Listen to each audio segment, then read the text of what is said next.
All right. Hi, Jørgen. Thank you so much for joining us. If you could start out and just introduce yourself and tell us where you're coming from. Hi, my name is Jørgen Glittenberg. I'm currently the head of school at the American School of Antananarivo in Madagascar. Just recently arrived. Fantastic. Hope it's going well. And then talk to us a little bit about your background, just because you have a strong background in small schools as well.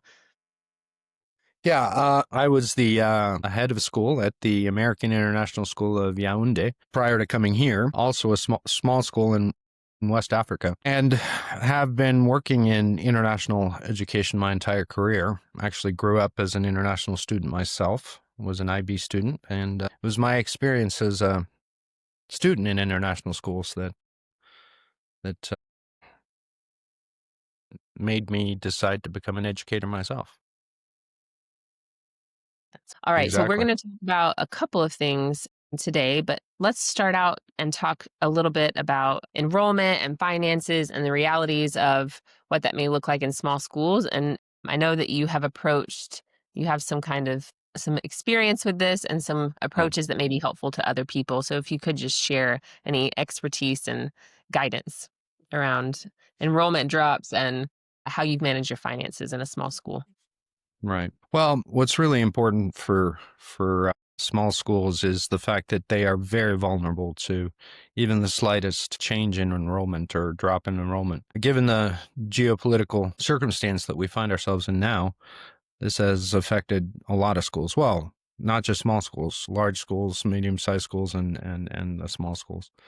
But again, the small schools are particularly vulnerable. So in working with other heads, one of the things that we discuss is the importance of building your emergency reserve, because this can happen at any time. This can happen at any time completely in an unexpected fashion.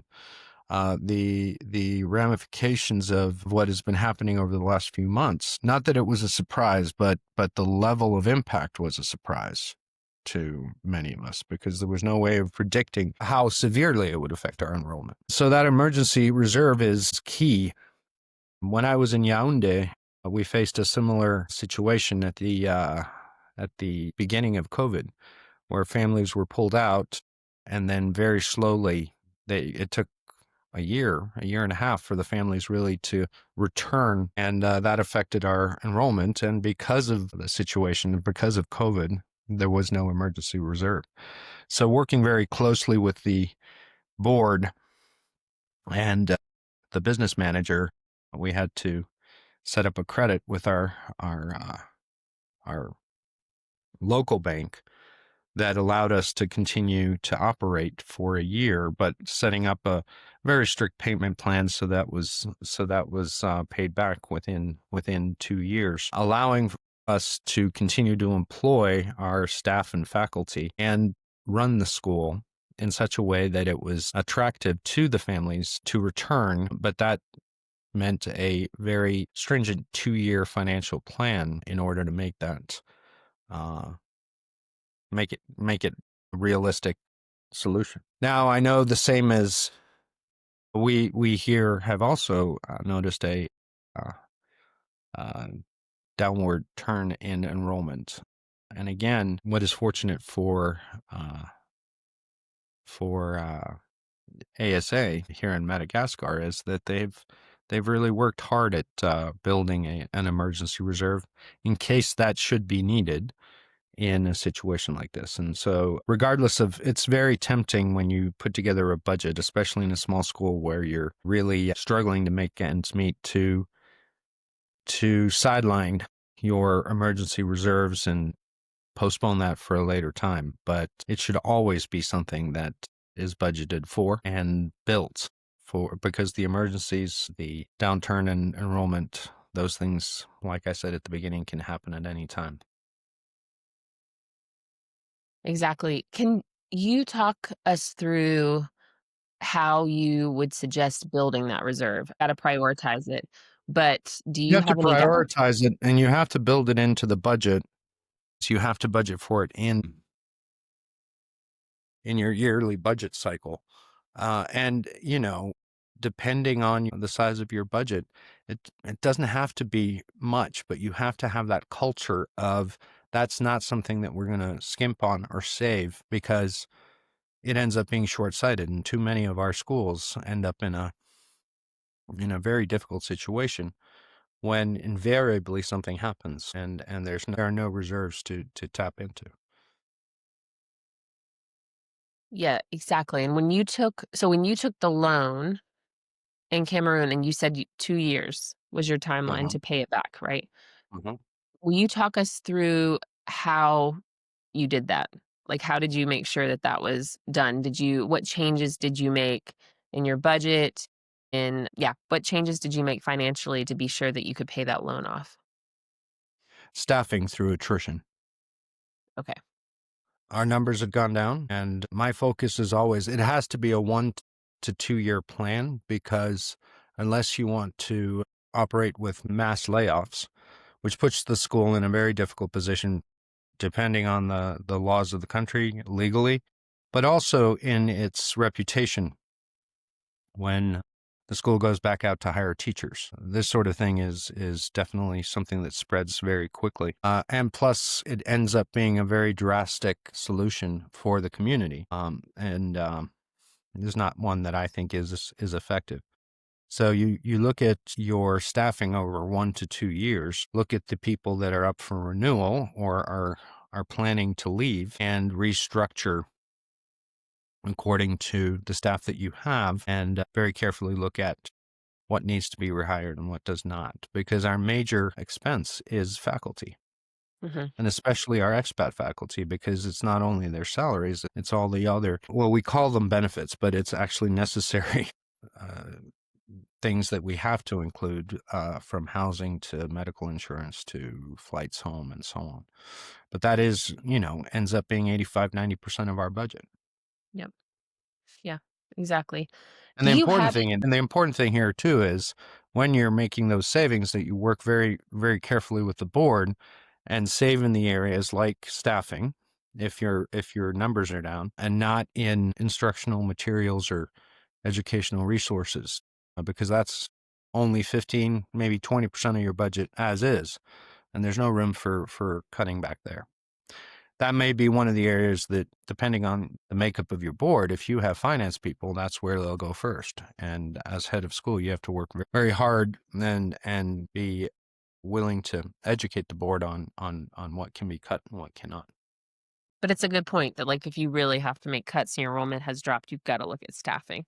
All the Mhm. other components of the budget aren't really going to add up. In regards to your staffing and your human resources, is there anything you've done that's a little outside of the box where you've potentially shared staff or, had virtual staff? Have you done anything like that that's a little, I guess, kind of innovative or different in terms of your staffing? Or do you have any guidance around staffing for small schools? I think that uh, online opportunities are important for schools to consider. Especially, I can I'm have a strong background in the IB, and a lot of the small schools around the on the continent are looking to become IB schools, or are already IB schools. Very often, if they're a small school, it's a DP school. And what's important there is it's an expensive program for any school, and especially expensive for a small school. Looking at programs like Pomoja. Pomoja is an online IB diploma program. They offer courses, not the full diploma, but they offer individual subjects in a variety of areas in the group 1 through 6, and they're expanding their offerings every year. But that allows, working together with Pomoja allows a small school to increase its offerings, and the students then have a wider array of choices with regard to what they are choosing for their diploma. And in many cases, it's necessary for these kids. They need a specific language that Pomoja offers. They're going to Germany. They need German, for example, and your school can't offer that. Those are things to consider when looking at alternatives for smaller schools. That's specific to the IB, but that can be translated into other programs as well. There are high school online programs with different universities in the United States that a school that is a elementary middle school does not have a high school, but there are families in the community that have one or two high school age students. They can work with these programs to offer them a high school option so that they don't have to send their kids off to boarding school, which is very often what happens in African countries where there is a very small school that doesn't have a high school option. That is what families are looking for. Exactly. Yeah, Are you still there, Lauren? there's so many. Because you're Yeah, frozen. I'm here. Okay. Oh, no. Can you hear me? I might Yeah, be I a hear little you. bit delayed. Oh, good. Okay. Oh, I'm frozen. Oh, no. I'm moving Now too. you're moving again. Oh, good. Okay. I think that the online programs, like, it's just expanded so much, and it gives small schools so many options. Uh, Yeah. even so, talk to me a little bit, just in the last few minutes we have, about student support in small schools. So I know we've talked a little bit about online programs. What was the scope of your who you could serve in Cameroon and then also in Madagascar? And is there any guidance you might have around having a student support program in small schools? Because sometimes that's where small schools they struggle to build that out.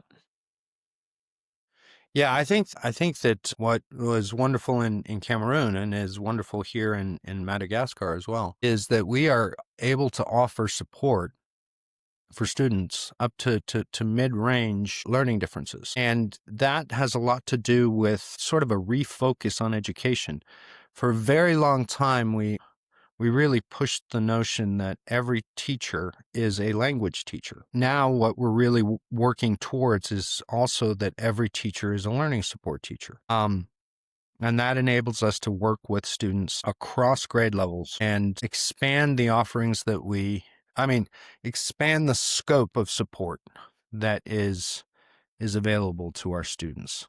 And so I think that the focus for us, and my advice to anybody that's looking at expanding the support that they offer, is really focusing your professional development on enabling teachers with the tools that are necessary to be learning support teachers, with the assistance of course of our learning support department. But that becomes what they focus on. The learning support department focuses on supporting teachers in being learning support teachers within their classroom, just like they are language teachers, whether they teach math, physics, or are a elementary homeroom teacher. It's such good guidance. And then you're building the culture of these are all of our kids too, Yeah. instead of just, well, that's the learning support kid, right? You got the culture piece within that as well. And that really is the focus. The focus needs to be this whole concept of inclusion and what we now call belonging. And we've taken it a step further. Belonging is all well and good, but we're looking at it in the context of where we are in Madagascar. So what does belonging mean in Malagasy? And the word is fiavanana. And that has become the sort of the vision statement of our inclusion and belonging is fiavanana. And it's led by our Malagasy language department, where we look at it from the context of where we are. And in that is that every student, no matter what their learning style is, they are all our students. They all belong. Back to Yes. the Fiavanana, which may sound like I'm pronouncing it really well to you, but I'm working on it. We don't Malagasy, know. I'm learning. I'm That's fantastic though. I'm so glad that you referenced the context. Context matters in hmm everything and in this work as well, hmm hmm very much. But how wonderful to have a word in the local language that you're using so much as a pivotal piece of your program and your school. hmm So that's great. yeah. Jorgen, is there anything else that you feel like is really pertinent advice or guidance that you'd want to share as part of this interview before we close out?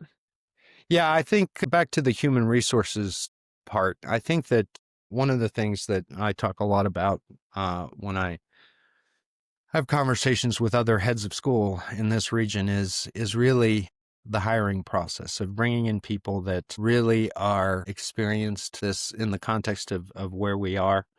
And if they're not, they truly are open and and willing to embrace this wonderful adventure that they are embarking on of teaching in Africa, because so much of our time, resources, limited resources are, I wouldn't say wasted is a strong word, but it is wasted spending time on folks that come in that are overwhelmed by the transition.